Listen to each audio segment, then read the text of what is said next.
Welcome to my YouTube channel Sanjib Hasda blog. আজকে star Sunday, সকল খ্রিস্ট ভাই বোনদেরকে জানাই হ্যাপি স্টার প্লাম সানডে। এবং আজকে গেছিলাম মদনপুর হরিপুর গির্জাবাড়িতে এবং আমরা সুন্দরভাবে গির্জা করতে পেরেছি। এবং সেই গির্জাবাড়ি ছোট ছোট ক্লিপস আকারে আপনাদের কাছে আমি ভিডিও আকারে তুলে ধরবো। আজকে যিশু 3 দিন পর মৃত্যু হয়ে জীবিত হয়ে উঠেছিলেন এবং সেই আনন্দে আজকে সবার কাছে ভাগাভাগি করছি। ছোট ব্লগটি দেখুন সবাই।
প্রাণ ত্যাগ করেছেন, মৃত্যুকে জয় করে কবর থেকে পুনরুত্থান করেছেন এবং পিতার পাশে মহাগৌরবে উপস্থিত আছেন, সেই প্রভু যীশু খ্রিস্টে তোমরা কি বিশ্বাস করো? পবিত্র আত্মা পূর্ণময়ী বিশ্বজনী মণ্ডলী খ্রিস্ট ভক্তগণের পূর্ণ সংযোগ, পাপের ক্ষমা, শরীরের পুনরুত্থান এবং অনন্ত জীবন তোমরা কি বিশ্বাস করো? এই হলো আমাদের বিশ্বাস, এই হলো মণ্ডলীর বিশ্বাস। এই বিশ্বাস স্বীকার করি আমরা পুনরুত্থিত প্রভুকে চিহ্নিত হয়েছি, তার সাক্ষ্য বহন করি।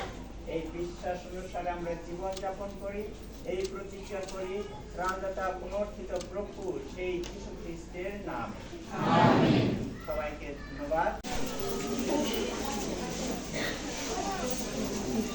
যেহেতু আমাদের হাতে সবার মোমবাতি আজকে নেই, যে কাজটা আমি করবো, আমি একটু অনুরোধ করবো আমার সঙ্গে থাকার জন্য। আমাদের একজন শিশু আসবে, একজন মা আসবে, শিশুরা আসবে, আপনারা ধরবেন। আমরা সবাই ধরে আপনাদের সবার পক্ষ হয়ে আমাদের সেই পাপকে প্রলোভনকে জয় করবো এবং আমাদের বিশ্বাস, সেটা আমি অনুরোধ করে একজন শিক্ষক আছেন, একজন শিশু আছেন, একজন মা আর একজন বাবা আসে আমাদের প্রতিনিধি হিসাবে ওইদিকে তাকাই আমরা।